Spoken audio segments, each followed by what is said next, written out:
trailer's record at the minute.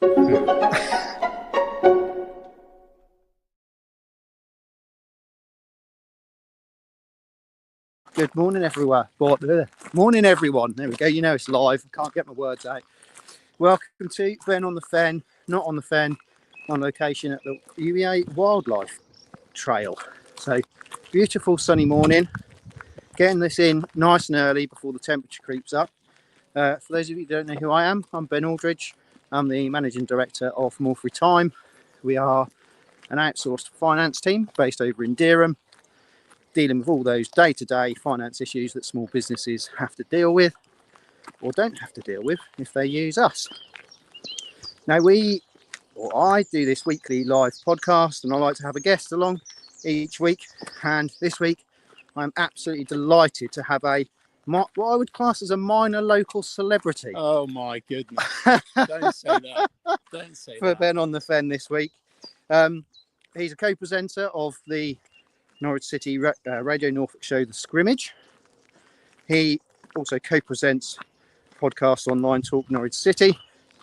And most importantly, and the reason we've got him along today, is he runs his own social media business, helping small business owners and businesses build their brand, personal brand, corporate brand online. So I am delighted. Let's get that camera out to welcome Chris Reeve. Hello everyone, morning. There we go. Chris is not you. You do your live with Coffee with Chris, don't you? Yes, I do, yeah. But a lot of your stuff is quite nice, quite polished, well rehearsed. No. Not quite as rehearsed as Taylor, who was on the other week. It's about having a good mix, Ben. I'm sure we'll get onto that. Yes, indeed. So I've obviously given Chris a bit of an intro. Is there anything else you want to say about your business, Chris? Well, first of all, thanks so much for having me on, Ben. I'm really grateful. I'm a huge fan of Ben on the Fen and the content that you're putting out so consistently. I think other business leaders, particularly in our region, should follow suit. So kudos to you for that, sir. Thank you. For those of you that don't know me, obviously, Chris Reeve, Managing Director of Reeve Social Media, and we specialise in purposeful social media that creates impact, whatever impact that means to you: increased sales, improved client lifetime value, strengthened employer brand. That's what we do. That's what we specialise in, and that's on the pitch and then off the pitch. As you've already alluded to, Ben, I have a bit of a media side hustle as well. Oh, look at this fisherman. Let's get this fisherman in shot. We have some fishing. If he doesn't mind, we've got a keen fisherman here this morning. Thank you. Maybe we can use some fishing analogies later on in this conversation.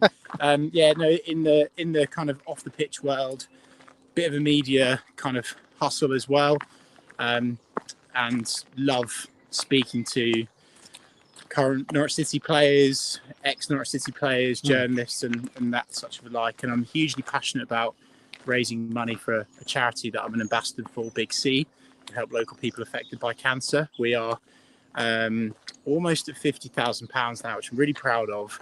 And I really want to get to £100,000 before I retire. So we're on track at the moment. Good stuff. Thanks, Chris. Great little introduction there. Right, let's get into it. I have my cue cards with me this morning. Nice. I am prepared. Failing to prepare is preparing to fail, I think. So, power of personal branding for small business owners, Chris. Yeah. You've helped many people, including myself, to elevate their personal brands online.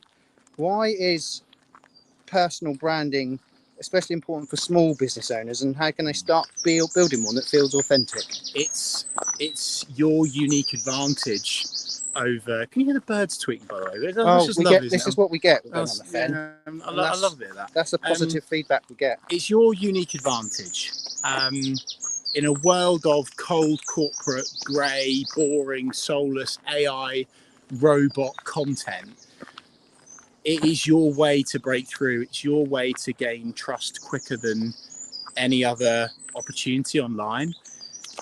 Especially reference, and I didn't expect to do it this early. I was trying to avoid it because everyone's bored of it. AI, especially with the huge surge in AI everything, and especially AI content on social media.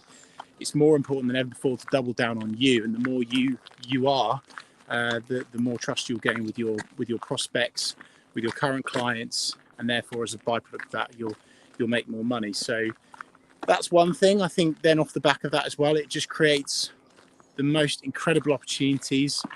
I'm so lucky to have dived into personal brand, or I like to reframe that as, you know, trying to become a key person of influence. I doubled down on that about almost a decade ago now, really, and started, you know, constantly sharing posts on my socials, my personal social media accounts, LinkedIn, Facebook, that back then Twitter, now X, YouTube, now TikTok, etc.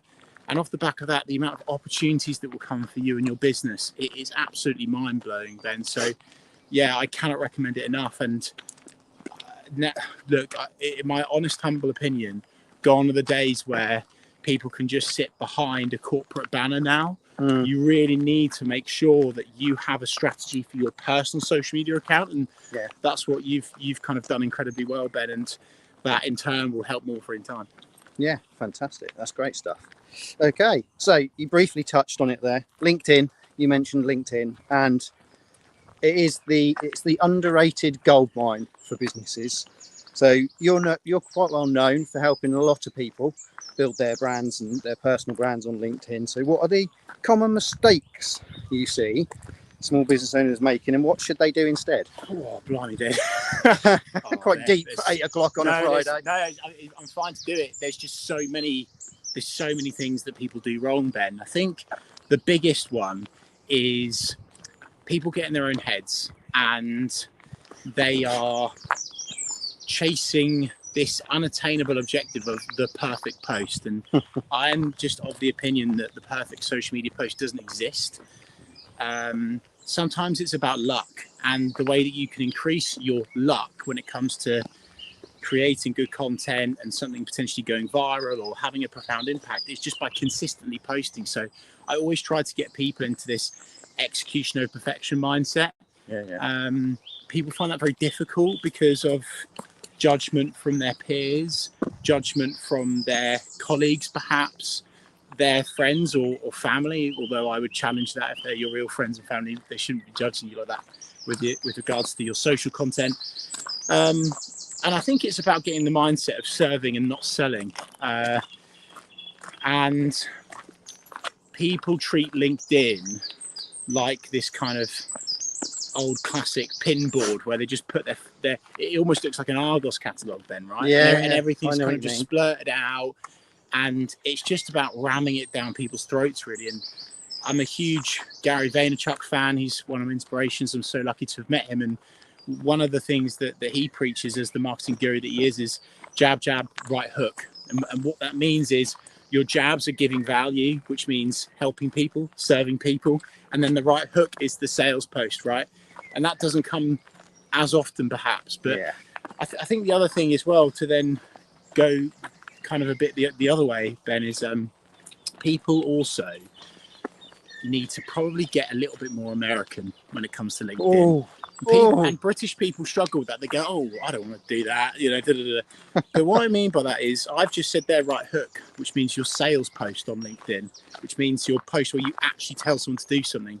Because breaking news, British business people, if you don't tell someone to do something, they're not going to do it. So it's really important to just dial up your call to actions on your LinkedIn posts. Now, that doesn't need to be done in a salesy way. But you do need to put it in, because if not, they won't do anything. And I had so many people say, "Oh, don't get anything from LinkedIn, Chris. It's just like Facebook these days." And I say to them, when was the last time you just simply shared your services in an engaging, helpful way, and told everyone all of the things that you do, and put your phone number at the bottom of the post? "Oh, well, I wouldn't do that, Chris. It's too salesy." Well, there you go. So that's one thing. I think the other thing that people are majorly sleeping on still, which is mind-blowing to me, but I do understand the fact that the point of entry can be quite challenging for people. You do it well, Ben, is video content. Most people on LinkedIn are what I call LinkedIn lurkers, and they don't share anything, but also they don't share video content. Video content is prioritized in the algorithm over any other content on the platform, apart from live content. The other content that's prioritized is PDF carousel posts as well that you scroll past. I shared a couple of those recently on my personal LinkedIn. 100% feedback, Chris. 100%. Thank you, man. Yeah, good so stuff. Thank you, very kind. So yeah, I think jumping on video as well and treating the platform a little bit more like an Instagram, a TikTok, and leaders don't want that, but that's the reality of the platform now. And if you truly want to gain traction, improve your engagement rates, improve trust with your prospects, start creating video content. Definitely. I mean, we'll refer to a mutual connection, I think, on that point, and that's Mr. Gordon Simpson, who went viral for dressing up as a seagull. Now, he's a solicitor, if you don't know Gordon, at House Percival. And there were seagulls outside the office. He dressed up as a seagull to try and scare them away, and they attacked him. And it went viral. Now, there was nothing about legal work or being a solicitor, but it got him out there. People know who he is. Yeah. It's a conversation starter when he meets with clients, and just something quirky that you can do, isn't it? Like this is it, Ben. Like and you can see it on your LinkedIn company page now. You can now, well, actually say now, you've always been able to do it, but you can essentially view your account, and you can actually type in your competitors into your company LinkedIn account, and you can start to benchmark your progress. And the first thing that we do at Research Media with all of our clients is that we make sure we're posting more than our competitors. Yeah. Full stop. It has to happen, because the more consistent that you are, you're laying down a brick whilst they're not. Exactly. And that's the unsexy secret of social. And I sometimes get challenged on this. And I had a public speaking event last year, which it was a bit of a moment in the room where the compere, who was absolutely brilliant, she was great, and she said, "Oh well, I don't think you should be, I don't think you should be posting every day. I don't think you need to do that. I think it's too much." I said, "Yeah, it is too much if it's shit content." Sorry to swear, and that's the truth. So the unsexy secret with social media, full stop, is consistently turn up. Yes, post every day. And you should post every day if you're serving, not selling, if your content is engaging, if you're sharing informative, educational, intriguing, interesting content.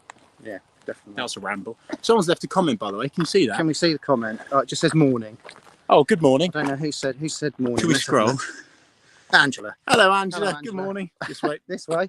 Well, I don't know where I'm going today. Chris is in charge. Walking around. I am a big. This is the UEA lake, and it's just the most stunning spot. And I think so many people in Norfolk still don't kind of realise that this is here. Really, this was here. It's literally only 10 minutes out of the city centre. Anyway. Cool. Right. Let's rattle on. We're cracking through the time this morning. Social media strategy that actually works. What does a simple but effective social media strategy look like? What's all the key pillars? Maybe 3 or 4 things that people should be doing. God, look, again, blimey. Tricky one. Look, Monday to Sunday, make sure that your strategy is pointed towards your commercial objectives. There should be no pointless posting. So every single post needs to either sell something, needs to tell your business story, needs to improve your thought leadership. It needs to point people in a helpful direction. Video content, make sure that you're posting at least 1 video every week. I would argue that needs to be 3 or 4. I would argue it needs to be every day. But look, I'm also a big fan of having an attainable target and slowly growing it. So just making sure you're posting Monday to Sunday, all of the key platforms. Don't sleep on Facebook is one. A lot of people will come out with absolutely absurd statements such as Facebook is dead, and they're completely wrong. It's so important to continue to post to the biggest social media site in the world. Hey, look, if you're posting a video on LinkedIn, why can't you use that same video on TikTok? You know, that audience now is becoming more westernized. Of course, it started in the Asian territories and has now come across into the Western world, and you can get the most insane growth on that platform. So look, there's a lot of detail to a social strategy, Ben, but what it looks like is probably 3. You need a yearly strategy, you need a monthly strategy, and you need a weekly strategy. Yeah. And they look very different. So your yearly one will entail seasonal trends. Your monthly one will entail key commercial objectives. such as certain areas of the business that you need to push on. And your weekly one is making sure that you're posting about all of the key areas of your business every week, Ben, to make sure that no stone is left unturned. No, that's really good. I think if anybody is watching, that's amazing advice from Chris. Just one more thing, Ben, sorry to interrupt you. We're going to have to walk around the lake twice at this rate.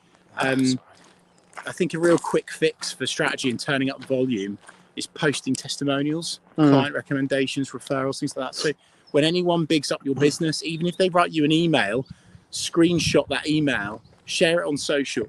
And it's a real easy way of just turning up the frequency. Now, a lot of people will go, well, that's a bit boring, Chris. Well, again, yes, it's boring if you do it in the wrong way, but the right way is talking about that client's story, talking about that client's journey with you, making it all about the reader as well.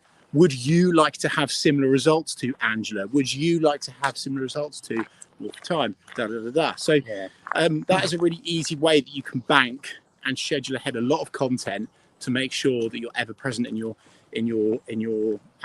ideal customer profiles feed. I'm going to link that back to what you said about being a bit more American. I think Americans are very good at, once they've done a job, saying to people, didn't I do a great job for you? Oh, wasn't it great? Getting that feedback. Whereas British, we kind of do the job, we get on with it, we move on to the next thing. So ask. If you've done a good job for someone, ask them if they'll do you a testimonial. And away from social, Ben, as well, like Google reviews are incredible. I don't pretend to be the biggest marketing agency in the region, but we've climbed up the ranks 100% because of our Google reviews. So after every single good bit of work we do, we reach out to our clients and we say, hey, would you mind just spending 1 minute just writing a very simple Google review? And as a consequence of that, we rank above much bigger marketing agencies with much bigger budgets. And that's something that I'm really proud of, but it's something that you guys can do too. Yeah, brilliant.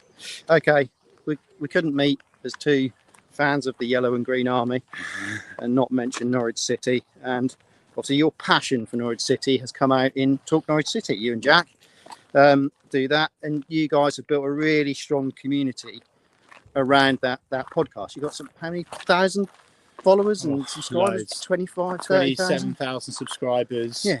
I think we're now over 1 million views. The numbers are crazy, insane. Yeah, and I have got some clients who are Ipswich fans. So I'm sorry for your loss, Ben. Sorry, guys. What lessons can small business owners apply from your sort of journey with Talk Norwich City to grow their audience on socials? What would you advise people? I know we've spoken before that growing your audience and the number of likes you get and the number of shares is a vanity metric. Yeah. However, you need an audience for them to see your message, don't you? Yeah, I think you're very right on that, Ben. I think the thing that we've done incredibly well at Talk Norwich City, and of course, Jack founded that originally, and he brought me on as a co-founder, fairly shortly after that, and grew the TNC podcast. And the reason why that's done well is that buzzword at the moment, community. And it's because we genuinely give a shit about that community that we've built. We're not using the community, we're serving the community. We care so much about Norwich City. We care so much about telling the untold stories. We care so much about unlocking those stories. And we care so much about giving back to the community that have given us so much. So what that looks like is working with local businesses and giving them exclusive discounts. It looks like giving them those amazing exclusives that will otherwise won't happen.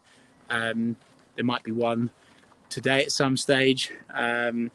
So yeah, I think the lesson that businesses can learn from Talk Norwich City is community and the importance of that. And Jack, my best mate, and the founder of Talk Norwich City, often will say to me, I don't know how you do it, Chris, and I don't have the time to do it, but I will respond to everyone. I will respond to everyone, and that takes a lot of work and a lot of time, but that's where then the results come off the back of that. So again, maybe to translate this to a business lesson is, if you're sharing something online about your business or on your personal LinkedIn account, for example, never, ever, ever post and ghost.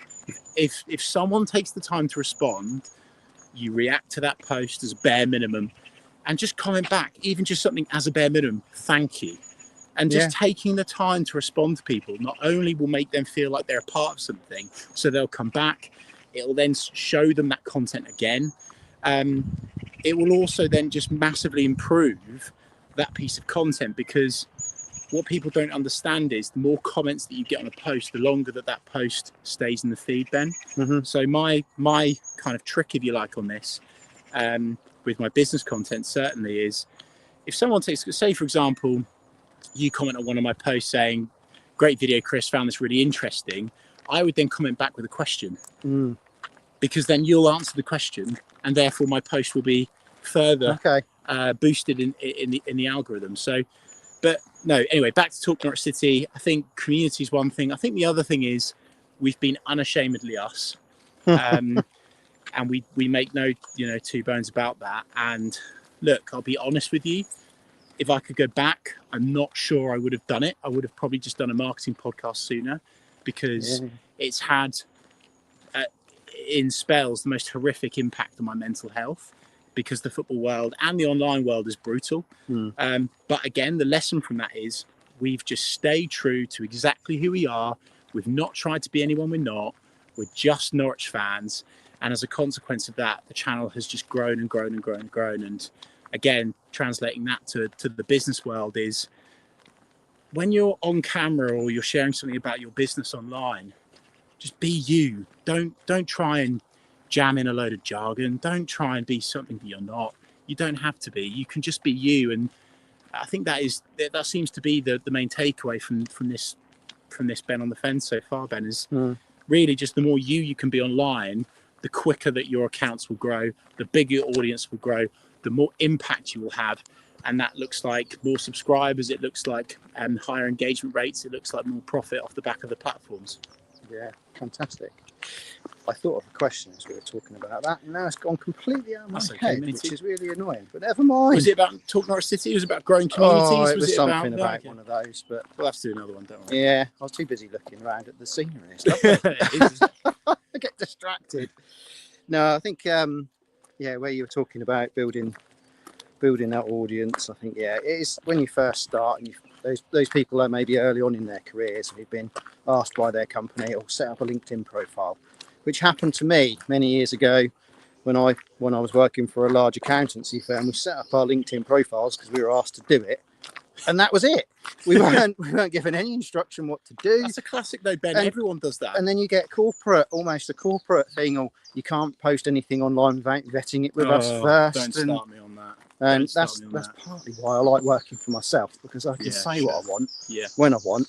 And I've even had ex-colleagues, partners at firms, come up to me at networking events. "Oh, I've watched some of your Ben on the Fen. It's really good. Don't agree with what you said, but I get it. But you're in their head. Yeah. And I think that's the impact of that. Just on this note, Ben, I must talk about this. If you are a business leader and you have a team of people, you need to take the handcuffs off your team when it comes to them posting on LinkedIn, for example. Yeah.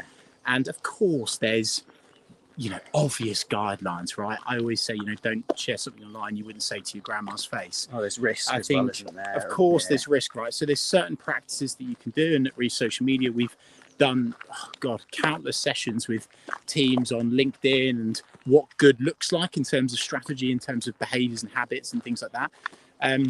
But as a leader, just don't give them you need to put everything through approval, because they just simply won't do it. Yeah. And you have to, the more you treat your team like influencers, like ambassadors for your business, because they are, let them do what they want. If they want to write a long, 500 to 1,000 word article, fine. If they want to do a short, snappy, informal, cutted, music on it, video, fine. If they want to do 3 bullet point posts, fine. If they want to put a GIF on their post, fine. Just make sure that you allow them.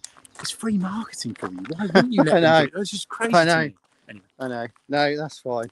So that leads us quite nicely on to the next question, was about balancing personality and professionalism online. Now, we've just talked about how I kind of run my videos.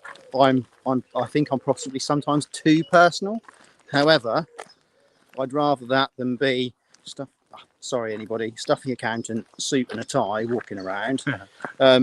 because I wouldn't get any clients, because that's not the type of client. I'm not targeting those sort of businesses, the Yeah. corporate world. I'm targeting the small businesses who want someone normal, down to earth. But how do people strike the right balance between professional and personal? Well, look, it's different to everyone, because of course, Ben, some people are uncomfortable with sharing who they really are online, and I feel for those people. And I think often what I say to consultancy clients before they even get to me is, are we going around again, by the way? We're going to go around a little bit. Okay. Yeah, we can walk back. I think people need to probably do a bit of work on their self-psychology before they jump into social, to just allow themselves to be unapologetically them. You will see a lot of and I'm 32 now, a lot of sub 30-year-olds, they're so much more comfortable with just getting on with it and doing it. They just do it. But I think as well, striking the balance, going back to the previous question around strategy, Ben, is making sure that you have a couple of posts a week that are about you, your story, your adversity, your personal life, what's going on. I'm not talking like, sharing, I'm going through a divorce at the moment. Right? I get that you wouldn't want to share that. But what about the charities that you're passionate about? What about your how do you have optimal performance in your business life? Is it walking the dog around the lake, each week, each day, that sort of thing, right? How can you kind of thread that into the conversation?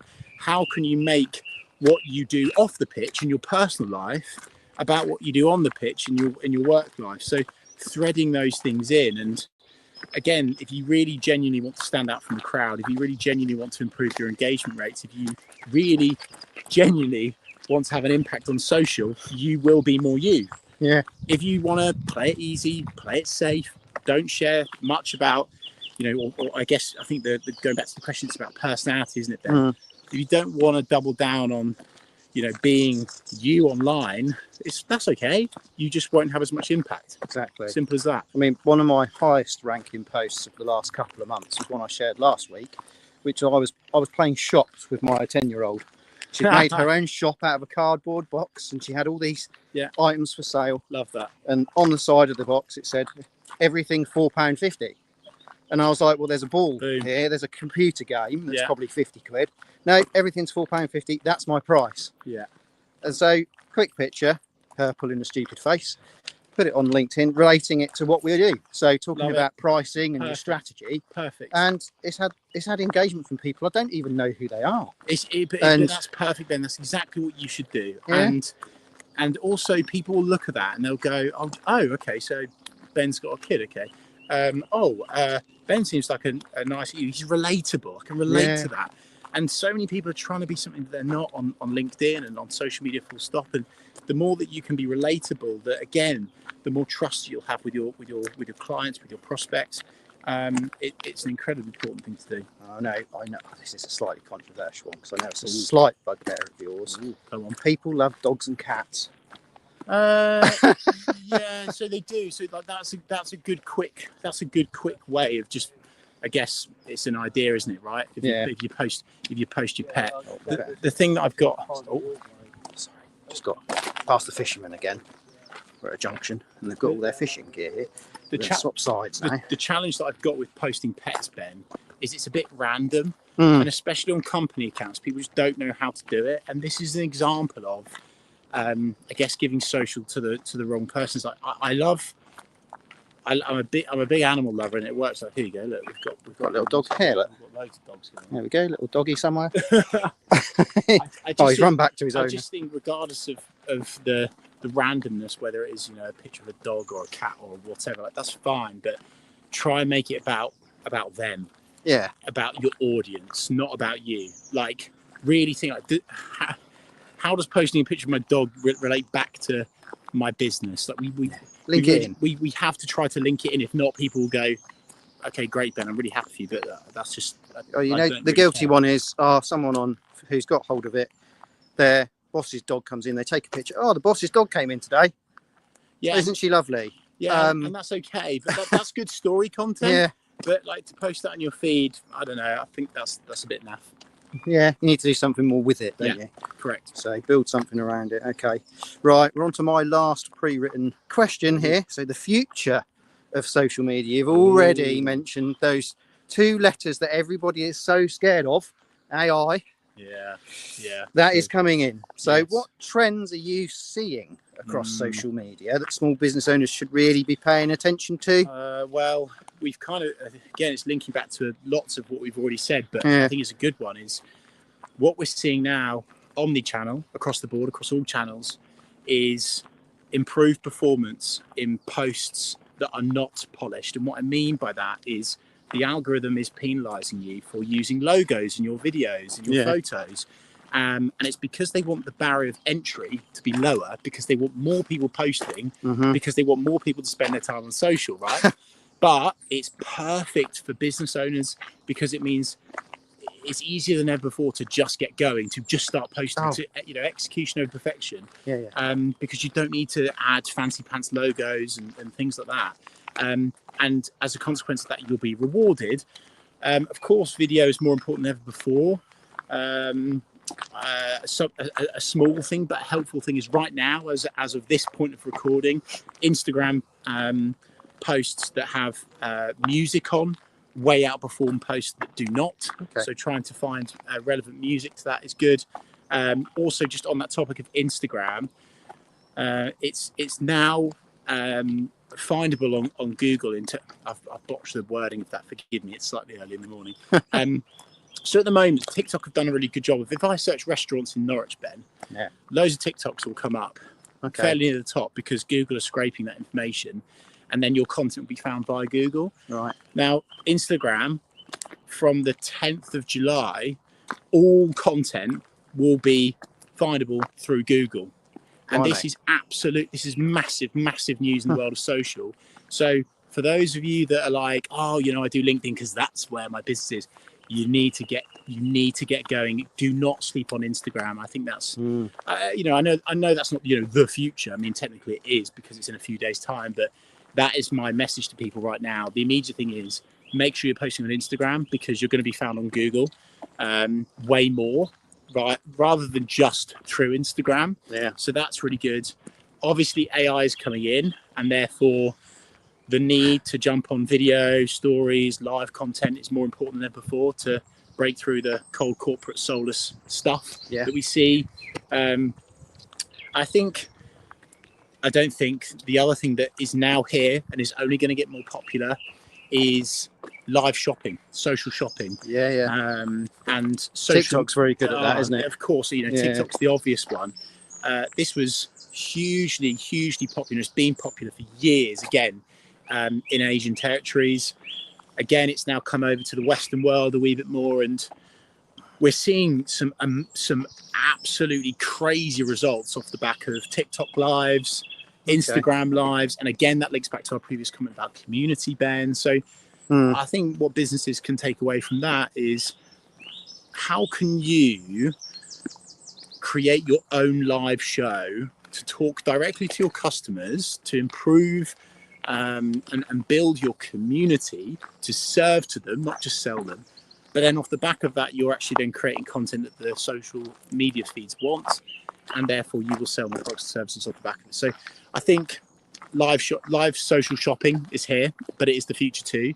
Of course, AI is going to get more and more clever, but that I actually think there's some real backfire stuff going on when it comes to AI. People don't know how to prompt it properly, and therefore what they get back is actually pretty crap. And it really scares me, Ben, that business owners are almost, they're taking this cheat sheet and they're rolling with it, and they're just posting it, and they're not proofing it, and you know, it's full of incorrect and you can information. really tell. But the worst thing is, it's full of incorrect information. And I know that you'll be a huge advocate of making sure that everything is accurate given what you do, Ben. And but there's nothing more crap. There's no bigger own goal in social media than using AI and posting something that is factually incorrect. And I guess that's my response to the future of social. Is there's going to be now a couple of years where it's going to be weird and wonderful, because you've got such an eclectic mix of lots of different types of media. You've got AI breaking through. You've got people using AI really poorly. You've got live shopping, etc. You've got people using it, but I love it. And if anyone wants any help and advice around their social media strategy and things like that, I'll be happy to speak to them. Fantastic. Thank you, Chris. Right. I've rattled through all my questions. I'm impressed that your arm is holding out for this long. I've had to keep swapping. It's quite hard work. Tell you what, let's go stand over by the lake just while we summarise and a picture finish up. Look You're at not going to push me in the lake, are you? No. Okay. We're not going to stand too close. Okay. But so there you go. Look at that beautiful lake view this morning. Chris, I'm going to shake your hand. My pleasure, sir. Thank you for coming. Appreciate it. I hope if you've been watching or if you're watching along back on YouTube, you found this intriguing, interesting, or you might be sitting there pulling your hair out, or not hair, or scratching your beard, whatever, thinking, how the hell do I do this? Sorry, blasphemy again. But if that's what you're thinking, this man here is the man to contact. Kind, thank you. We will add his contact information, or you can just head over to Reeve social media, Google him, you'll find him. He's on social, he's good with his social media, so he'll be at the top of the Google rankings. Hopefully. Hopefully you're not. But Chris has helped us with some consultancy. We were kind of there, weren't we? And you're always doing a lot of things. You've polished it for us, and we've still got bits and pieces to do, so we'll probably have you back in again at some point. But yeah, Chris is amazing. He's fantastic. Very kind, thank you. Before I let you go and I do my final summary, okay, are we, one, going to get promoted this year, and two, are we going to carry on the dominance in East Anglia? That last one I think is a bit of a loaded question. Oh, goodness gracious me. Okay, the first question, are we going to get promoted? No. Do I want us to get promoted? Of course, yes. It'd be incredible. I just think the Championship is a much tougher league this season as it was last season. The team's coming down and coming up. Although what I would say is I'm very, very impressed by the business that Ben Napper has done so far. I really like Liam Manning, the new Norwich City manager. I think that he could really galvanise that group of players and get more out of them. In terms of East Anglian Derby, You'd be happy with a couple of draws just to keep it going? 100%. Yeah, because it just prolongs their pain and it keeps us pain-free for a bit longer. Look, it's going to happen eventually. I think in the last 2, possibly 3 seasons, I've gone, oh, surely this is it now. Yeah. And over the last 2 years, they've had a better team than us in terms of on paper.